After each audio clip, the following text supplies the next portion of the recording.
Hello students, welcome to my YouTube channel savvy physics. आज हम अपना नया चैप्टर स्टार्ट करते हैं, chapter number 4 moving charge and magnetism, जिसमें हम मैग्नेटिज्म से रिलेटेड जो कॉन्सेप्ट हैं उनको पढ़ेंगे। ठीक है, तो उन्हीं में ही हमारा पहला कॉन्सेप्ट है magnetic field.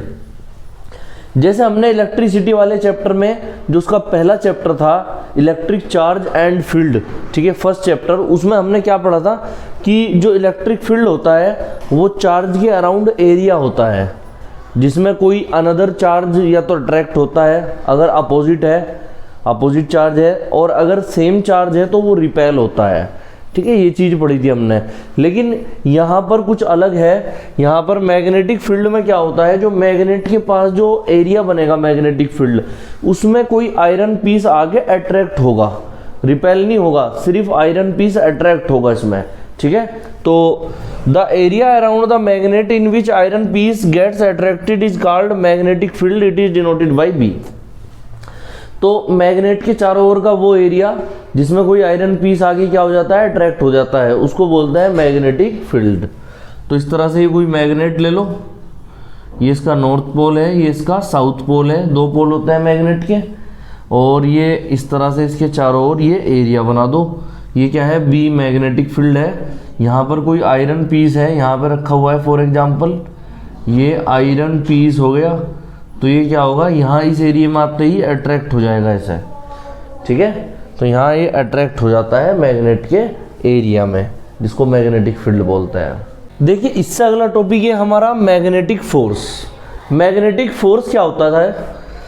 The force exerted by a magnet on the magnetic material is called magnetic force. Magnet जो फोर्स लगाती है किसी मैग्नेटिक मटेरियल पे, उसे बोलते हैं मैग्नेटिक फोर्स। ठीक है, it is denoted by F B. जैसे हमने अभी मैग्नेटिक फील्ड में पढ़ा था, तो फील्ड में क्या हो रहा था, आयरन पीस अट्रैक्ट हो रहा था मैग्नेट की तरफ। तो मैग्नेट ने क्या लगाया था आयरन पीस पे, मैग्नेटिक फोर्स लगा के उसे अपनी ओर अट्रैक्ट किया था। तो मैग्नेट क्या लगाती है किसी भी मैग्नेटिक मटेरियल पे, जैसे आयरन हो गया, आयरन क्या है, मैग्नेटिक मटेरियल है, तो उस पर फोर्स लगा के उसको अपनी ओर अट्रैक्ट करती है। ठीक है, तो उसको बोलते हैं मैग्नेटिक फोर्स। ये क्या होता है फोर्स, देखो ये मैग्नेटिक फील्ड के परपेंडिकुलर होता है। ये मैग्नेटिक फील्ड है बी, जो हमने एक्स एक्सिस में दिखाया। ये है फोर्स एफ बी, जो हमने वाई एक्सिस में इसके परपेंडिकुलर दिखाया। इसके बाद पार्टिकल मोशन कर सकता है, कहाँ पर, जेड एक्सिस में भी कर सकता है और किसी थीटा एंगल पे भी कर सकता है। तो मैंने थीटा एंगल मान लिया यहाँ पर, जेड एक्सिस में लेंगे तो 90 डिग्री हो जाएगी थीटा की वैल्यू। तो यहाँ पर देखिए, हम यहाँ पर फोर्स का जो फॉर्मूला वो कैसे निकालेंगे। फोर्स, कोई भी पार्टिकल होगा उस पर चार्ज क्या होगा, हमने क्यू मान लिया, क्यू उस पर चार्ज मान लिया, तो हम कैसे निकाल सकते हैं फोर्स। जो मैग्नेटिक फोर्स है, मैग्नेटिक फोर्स वो होता है F B equals to Q V B sine theta. ठीक है, और एक और फॉर्मूला होता है F B equals to B I L sine theta. ये किसकी फॉर्म में है, चार्ज क्यू और वेलोसिटी वी की फॉर्म में है। ये मैग्नेटिक फील्ड बी और इलेक्ट्रिक करंट आई की फॉर्म में है। दोनों को न्यूटन में मापते हैं।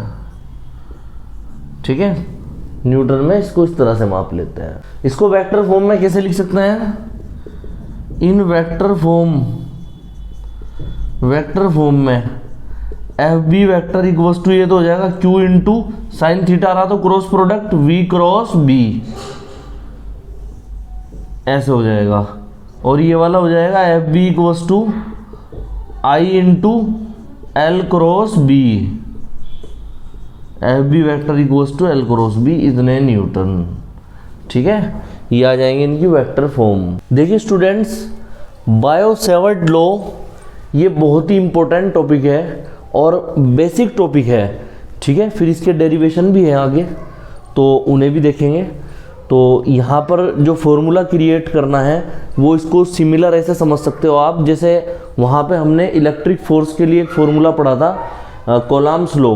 तो कोलॉम्स लॉ जैसा वहाँ पे था इलेक्ट्रिसिटी में, उसी के ही सिमिलर यहाँ पर बायो-सैवर्ट लॉ है, जिसमें मैग्नेटिक फील्ड इंटेंसिटी आएगी। बस थोड़ा सा डिफरेंस ये है, वहाँ फोर्स था, यहाँ पर मैग्नेटिक फील्ड आएगा। ठीक है, तो ये हल्का सा डिफरेंस रहेगा इसमें। तो काफ़ी इंपॉर्टेंट फॉर्मूला है, इसको ध्यान से समझेंगे। ठीक है, तो बायो-सेवर्ट्स लॉ, बायो-सेवर्ट्स लॉ क्या होता है?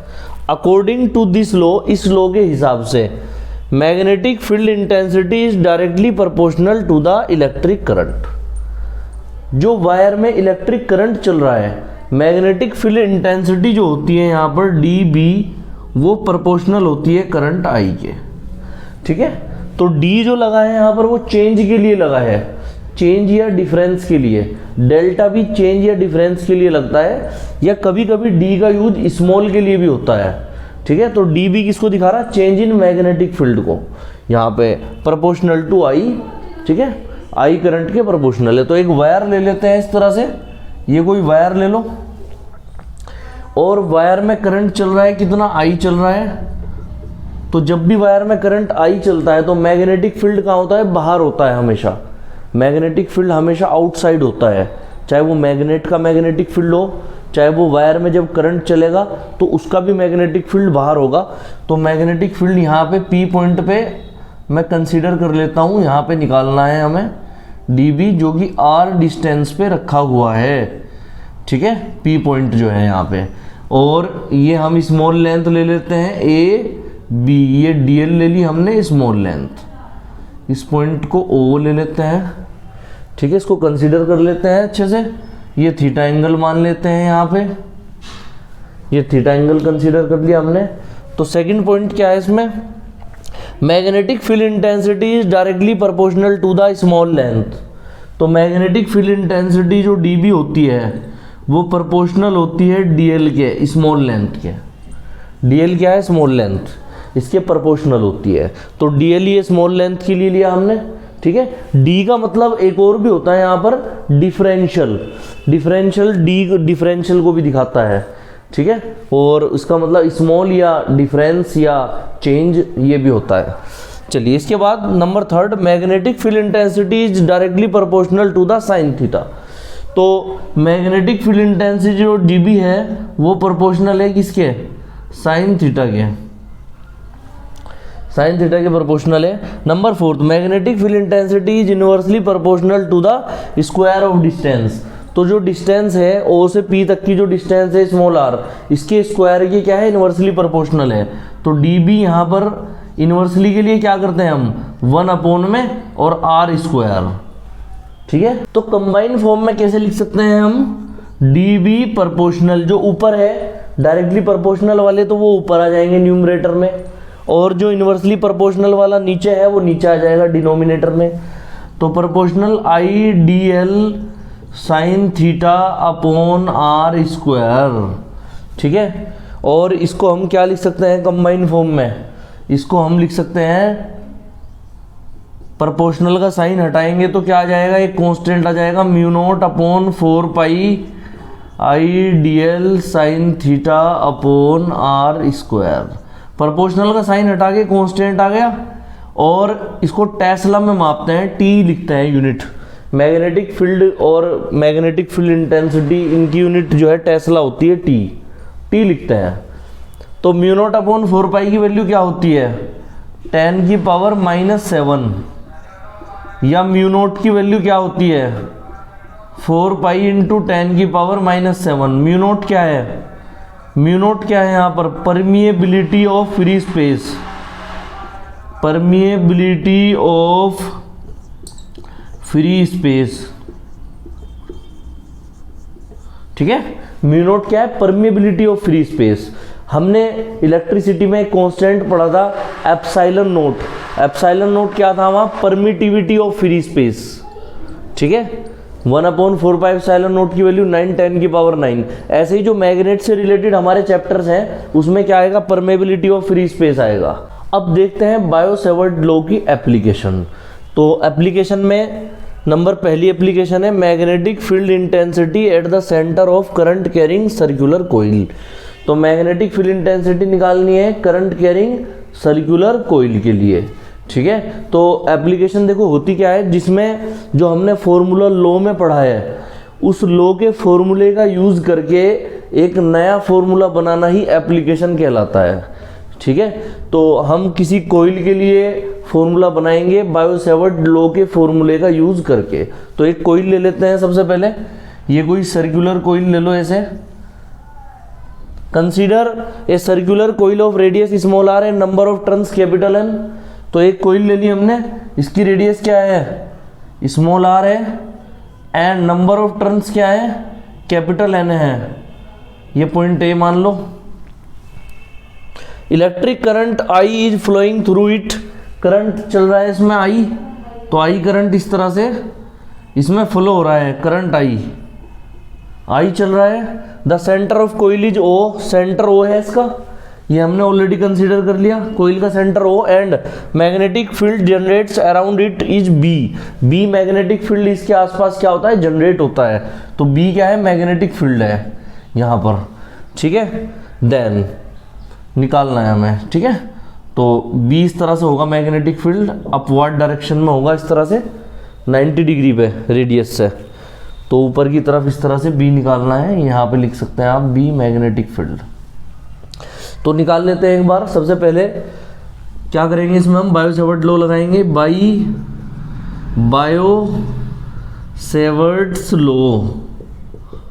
बायो-सेवर्ट्स लॉ से डी बी की वस्तु क्या हो जाएगा, mu naught upon 4 pi I D L sine 90 degree हो जाएगा। देखो यहाँ 90 डिग्री का बन रहा है ना एंगल, ये 90 डिग्री का, तो साइन 90 अपॉन आर स्क्वायर, ये हो गया। साइन 90 की वैल्यू होती है 1, डी बी की वस्तु mu naught upon 4 pi I D L sine 90 की 1 अपॉन आर स्क्वायर। डी का मतलब क्या होता है, डिफरेंशियल। तो डिफरेंशियल को हटाने के लिए हम क्या करते हैं, इंटीग्रेशन करते हैं। तो दोनों साइड इंटीग्रेट कर देंगे, इंटीग्रेट बोथ साइड, दोनों और इंटीग्रेट कर दिया। तो ये क्या आ गया हमारे पास, integration D B equals to integration mu naught upon 4 pi I D L upon R square. ठीक है, इसमें से कुछ बाहर आ रहा है क्या, mu naught upon 4 pi I upon R square बाहर आ गया। Integration D B mu naught upon 4 pi I upon R square क्या गया बाहर, इंटीग्रेशन डी एल। क्योंकि इंटीग्रेशन में वही टर्म रह सकती है जिसमें डी हो, जिससे रिलेटेड क्या हो, डी हो। तो ये डी है, देखो इसमें भी, एल में भी और बी में भी डी है। ठीक है, वही टर्म्स अंदर रह सकती है जो डी के साथ में है। तो यहाँ पर इंटीग्रेशन डी बी तो हो जाएगा बी, और डी एल का क्या हो जाएगा, देखो आपने किसी वायर को, किसी एल लंबाई के वायर को, एल लेंथ वाले वायर को हमने मोड़ के उसको सर्कुलर शेप में बना दिया। तो जो लेंथ है वो कन्वर्ट किस में हो गई, सरकमफेरेंस में। तो लेंथ की जगह कौन सा फॉर्मूला लगेगा यहाँ पर, सरकमफेरेंस का। क्योंकि जो वायर है उसकी लंबाई को आपने क्या कर दिया, मोड़ के इस तरह से सर्किल बना दिया। तो जो डीएल है उसकी जगह सरकमफेरेंस का फॉर्मूला लगेगा इसमें। सरकमफेरेंस क्या होती है, 2 पाई आर। ठीक है, ये फॉर्मूला इसमें अप्लाई होगा। आर से आर की एक पावर कट गई, पाई से पाई कट गया, 2 2 जा 4। तो बी की वस्तु कितना, mu naught I upon 2 R, इतने टेस्ला। 4 कैपिटल एन टर्न्स के लिए बी की वस्तु कितना, mu naught capital N I upon 2 R, mu naught capital N I upon 2 R, इतने टेस्ला। ठीक है, ये आंसर आ गया हमारा। ठीक है, हैंस प्रूव्ड, ये फॉर्मूला हमने प्रूव कर लिया है यहाँ पे।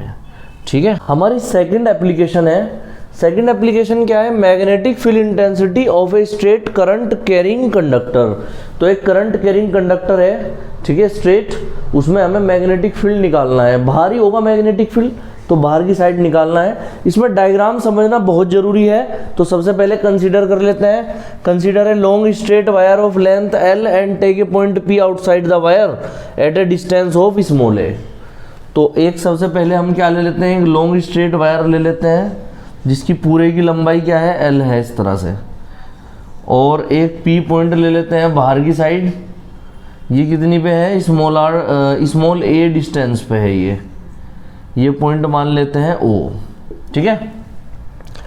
Take a small length DL on the wire at an angle of D phi. तो एक यहाँ पर स्मॉल लेंथ ले लेते हैं, ये A, ये पॉइंट B मान लो, ये स्मॉल लेंथ क्या है DL स्मॉल लेंथ ले लो, और ये कितने एंगल पे है, ये स्मॉल लेंथ है D फाई एंगल पे।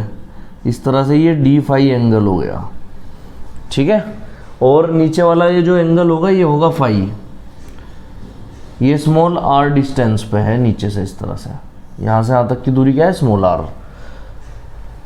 The ends of wire are at angles phi 1 and phi 2 respectively. तो दोनों एंड्स को मिला देंगे इसके,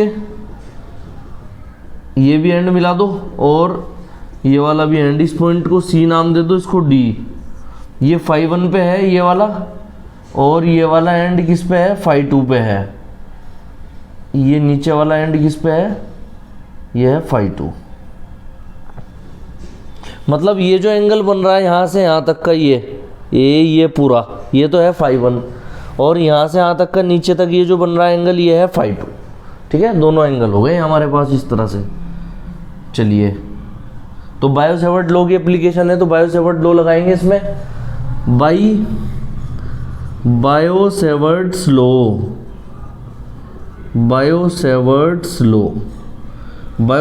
लॉ से क्या होगा, dB इक्वल्स टू कितना, mu naught upon 4 pi IDL sine theta upon R square, ठीक है। यहाँ B पॉइंट से इस पे परपेंडिकुलर ड्रॉप कर दो ऐसे 90 डिग्री पे, ये राइट एंगल ट्राइंगल बन जाएगा इधर भी और इधर भी। इस पॉइंट को K नाम दे दो और ये थीटा एंगल कंसीडर कर लो। दोनों को कंसीडर कर लिया, थीटा एंगल कंसीडर कर लिया। कुछ कॉमन है इसमें, देखो ये वाला जो ट्राइंगल है BAK, इसमें ये वाला जो परपेंडिकुलर BK है ये कॉमन है किसके साथ में, इस वाले ट्राइंगल में BPK में। तो दोनों के दोनों देख लेते हैं एक बार ट्राइंगल में। एक एंगल भी इनमें सिमिलर है। ट्राइंगल कौन सा, BAK एंड ट्राइंगल कौन सा, BPK आर सिमिलर। दोनों के दोनों ट्राइंगल क्या है, सिमिलर है। तो इसलिए हम क्या करेंगे, किन्हीं भी दो साइड का रेशो ले सकते हैं हम इसमें, क्योंकि ये वाला ट्राइंगल इसके सिमिलर है, ठीक है। या हम एंगल का रेशो ले सकते हैं यहाँ पर, तो ले लेते हैं इस तरह से एंगल। साइन थीटा की वैल्यू यहाँ पे क्या होगी, BAK में साइन थीटा बराबर क्या होगा, परपेंडिकुलर ये BK अपॉन हाइपोटेनियस ये AB। तो साइन थीटा बराबर क्या होता है, परपेंडिकुलर कितना भाई, B के एंगल के सामने क्या होता है, परपेंडिकुलर, और 90 के सामने हाइपोटेनियस। तो परपेंडिकुलर BK अपॉन हाइपोटेनियस कितना, AB। साइन थीटा बराबर कितना हो गया, BK, AB की वैल्यू कितनी है, DL है स्मॉल लेंथ, तो BK बराबर कितना आ गया, DL साइन थीटा। इक्वेशन 2 मान लो। दूसरे वाले ट्राइंगल में चलते हैं अब। Sine D phi equals to perpendicular कितना है, ये BK, और हाइपोटेनियस क्या है, स्मॉल r मतलब BP। तो BK upon perpendicular upon hypotenuse कितना, BP। साइन D फाई क्या है, D फाई एक स्मॉल एंगल है, तो स्मॉल एंगल के लिए साइन D फाई को D फाई लिख लेंगे। तो साइन D फाई को, because D phi is an small angle है, तो इसलिए क्या करेंगे हम इसमें, साइन D फाई को अप्रोक्सीमेटली लिख लेंगे किसके, D फाई के इक्वल। तो इसको तो D फाई लिख लिया, BK अपॉन BP की वैल्यू स्मॉल r, तो BK equals to R D phi. ये इक्वेशन नंबर 3, ये इक्वेशन नंबर क्या है, 3 है। चलिए आगे करते हैं अब इसे। इक्वेशन 2 और 3 से BK की वैल्यू बराबर रख लो। Put the value of BK equals, BK की वैल्यू क्या रख लो, इक्वल्स रख लो, बाई इक्वेशन 2 एंड 3 से कितना आ जाएगा, DL sine theta equals to कितना आ जाएगा, R D फाई। DL साइन थीटा को उठा के इसमें रख दो, इसको इक्वेशन नंबर 1 मान लो बायो-सेवर्ट लॉ को। तो DL साइन थीटा उठा के यहाँ पे रख दो। Put the value of DL sine theta in equation 1 में रख दो। तो DB इक्वल्स टू कितना आ जाएगा, mu naught upon 4 pi IDL DL sine theta की जगह तो क्या आ जाएगा, R D phi upon R square, R से आर पावर कट गई, तो ये कितना आ गया, D B equals to mu naught upon 4 pi I D phi upon small R. Equation number 4, I D phi upon small R. चलिए आगे बढ़ते हैं। अब इसमें देखो, अब इसमें आगे बढ़ते हैं, ये वाला ट्राइंगल लेते हैं इसमें B P O. In triangle B P O, triangle B P O, B P O में क्या होगा, कोस फाई बराबर क्या होगा, कोस फाई बराबर क्या होता है, बेस अपॉन हाइपोटेनियस। तो बेस स्मॉल ए है और हाइपोटेनियस स्मॉल आर है, तो स्मॉल आर की वैल्यू क्या आ जाएगी यहाँ से, स्मॉल आर इक्वल्स टू ये कोस फाई नीचे ए अपॉन कोस फाई।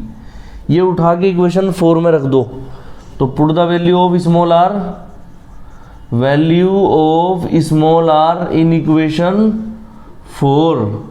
इक्वेशन 4 में रखेंगे तो डी बी इक्वल्स टू कितना, mu naught upon 4 pi I D phi, R की जगह कितना, ए अपॉन कोस फाई, तो कोस फाई ऊपर चला गया, तो डी बी इक्वल्स टू कितना, mu naught upon 4 pi I upon A cos phi D phi. और डी हटाने के लिए हमेशा क्या करते हैं, इंटीग्रेशन, तो बोथ साइड क्या कर देंगे, इंटीग्रेट कर देंगे, integrate both side, integrate both side. तो यहाँ पर इंटीग्रेशन हो गया डी बी, यहाँ पर इंटीग्रेशन हो गया mu naught upon 4 pi I upon A cos phi D phi.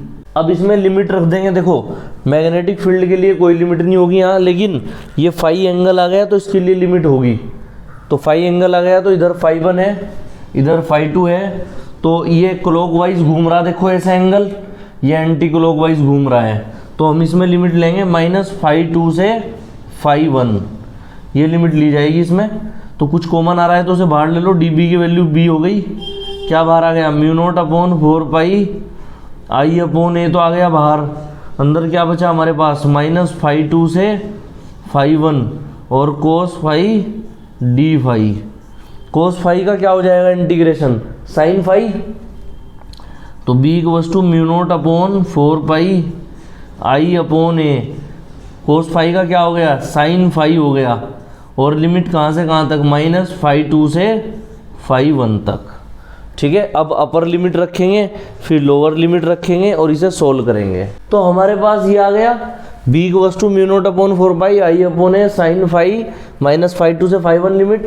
तो इसमें लिमिट रखो, mu naught upon 4 pi I upon A, upper limit रखो पहले, फाई 1 रखो, तो साइन फाई 1 माइनस, फिर लोअर लिमिट रखो कितना, माइनस का फाई 2, लोअर लिमिट रख दी तो ये माइनस बाहर आ जाएगा साइन में से, तो कितना आ गया हमारे पास, बी इक्वल्स टू आ गया mu naught upon 4 pi I upon A sine phi 1 plus sine phi 2। ये हमारा आंसर आ गया इतने टेस्ला। ठीक है, स्पेशल केस देख लेते हैं इसमें।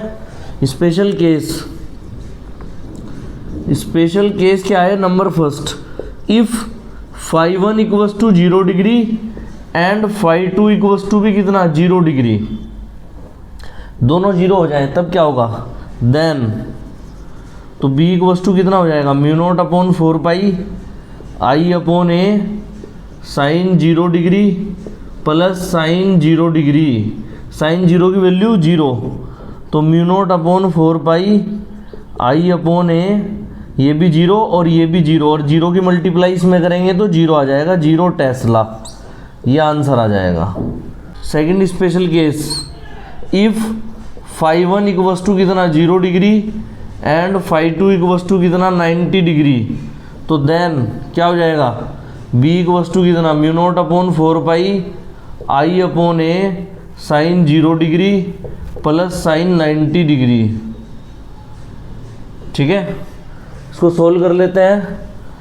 Mu naught upon 4 pi I upon A, ये 0 और ये साइन 90 की वैल्यू 1, साइन 0 की 0 साइन 90 की 1, तो ये 1 आ गया, तो 1 से इसमें मल्टीप्लाई, तो ये एज इट इज होगा mu naught upon 4 pi I upon A इतने टेस्ला।